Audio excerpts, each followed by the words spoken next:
अस्सलामुअलैकुम, मेरा नाम है श्वेता। अस्सलामुअलैकुम, मेरा नाम है इंद्र और आप सबका स्वागत है हमारे चैनल में। अभी हम एक वीडियो करने वाले हैं how the night club turned me into Muslim. Okay, चलो देखते हैं। So, when you turn to Google and search for the fastest growing religion, you will find Islam topping the chart. As of speaking today, almost a quarter of the world's population identify as Muslim, while at the same time is the religion that has been denigrated the most by the media. Because it's the only religion that acts like the mafia that will kill you. Isn't that strange?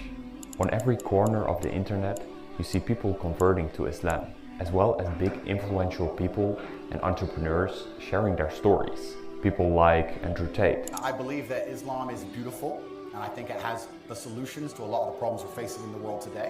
Former Dutch politician Joram van Klaveren. I decided to write an anti-Islam book, and it ended up me becoming a Muslim. Elfie Best. And I genuinely felt something in the mosque that I've never felt anywhere. What a beautiful community, what a beautiful and simple religion. And this list goes on.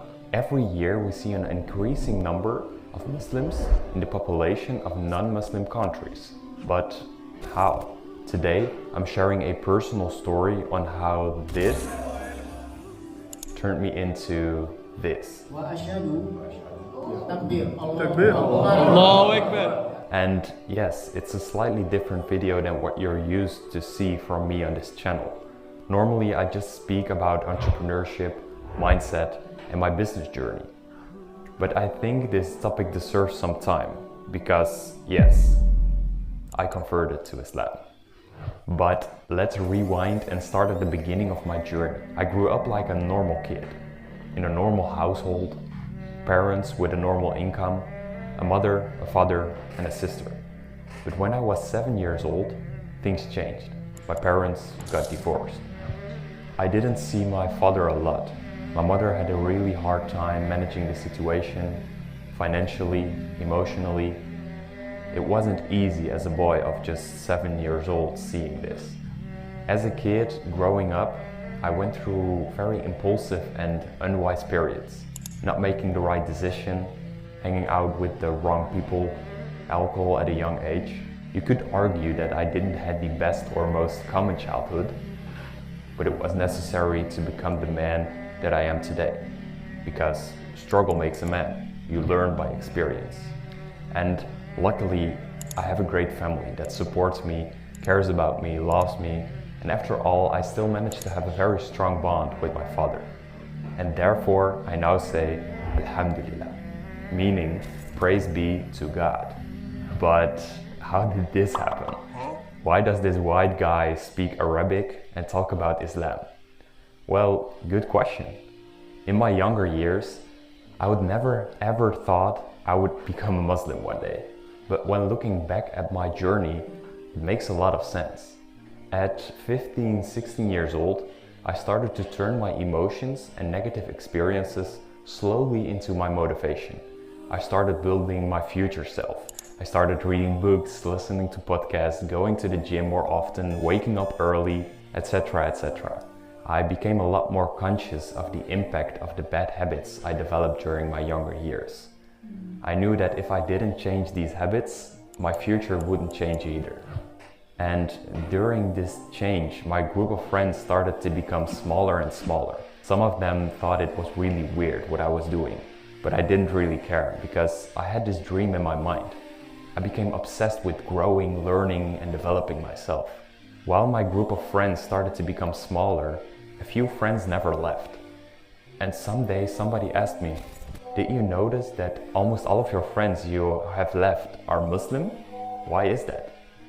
So I started thinking, and I was like, yeah, you're right. Why is that? But the answer was very simple. At that age, my Muslim friends were the only ones not drinking, not partying, and while all of the other boys in school were talking about how many girls they had, my friends were talking about the universe and the meaning of life.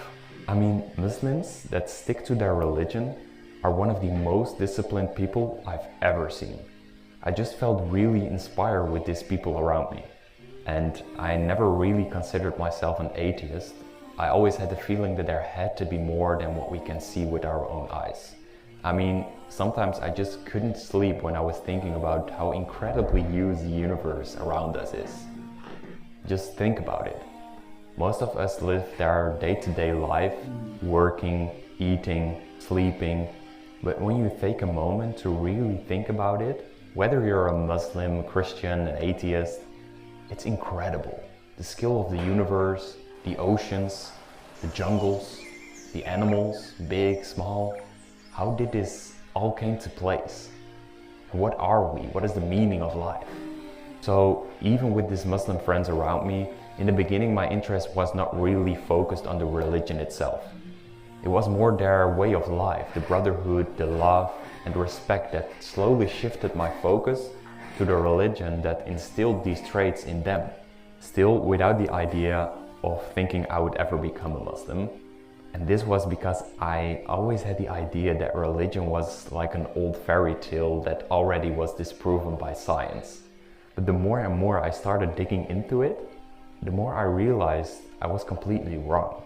So first of all, God, or Allah subhanahu wa ta'ala, as we Muslims call it, is not just a man sitting somewhere in the clouds with a magic wand.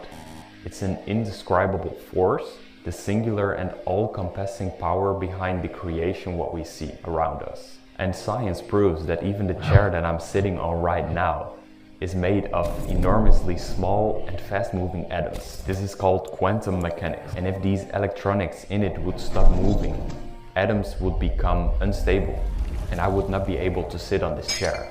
But what is the thing that makes these atoms move and stay in its position? You see, what is this force? But I'll not dive too deep into this, since this video is meant to share my experience, not to convince you. So long story short, for every question I asked, I received a powerful answer when digging more into Islam. And when people nowadays ask me why I became religious, I always say two reasons. One, for the rules and the way of living in this worldly life, we call it dunya in Arabic. And two, the hereafter, called akhirah. So let's start with the second one. All life is a test. This is something we can't argue about.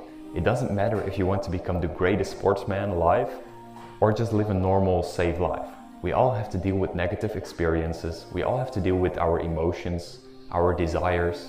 We will lose people we care about, natural disasters, and so on. We all strive for an abundant life, yet 1 out of 10 people have a burnout. 90% of the adults are too stressed. So whatever you do, you will never be 100% satisfied with this life, because you will be constantly tested. I mean, if you're lucky, you will live 70, maybe 80 years on this planet. It's gone before you know. It's a matter of time. And your clock is ticking. So do mine. Shouldn't there be more than just this? At least I would like to believe that. But since this life is a test, just like an exam in school, there's also a final judgment. This is why Muslims, Christians, and Jews around the world are so disciplined and strict to their religion. And this also brings me back to my first reason, the rule and the way of living in this dunya, this worldly life. Religion provides a manual, and for me it's the Quran.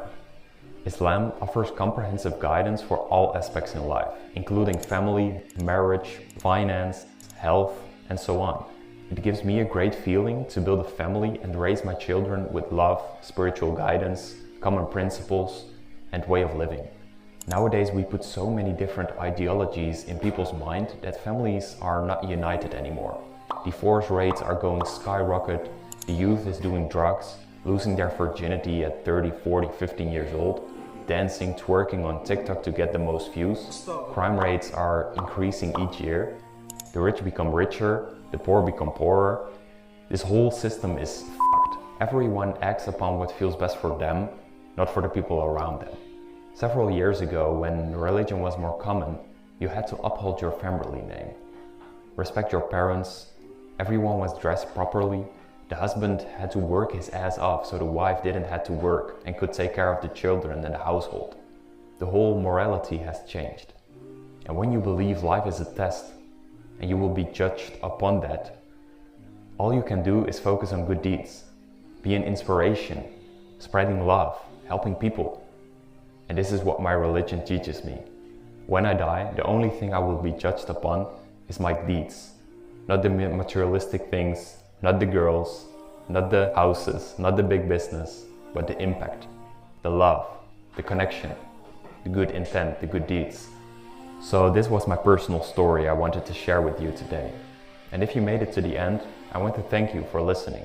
Honestly, I appreciate that. I hope to see you in the next video. Assalamu alaikum. Bye bye. Okay.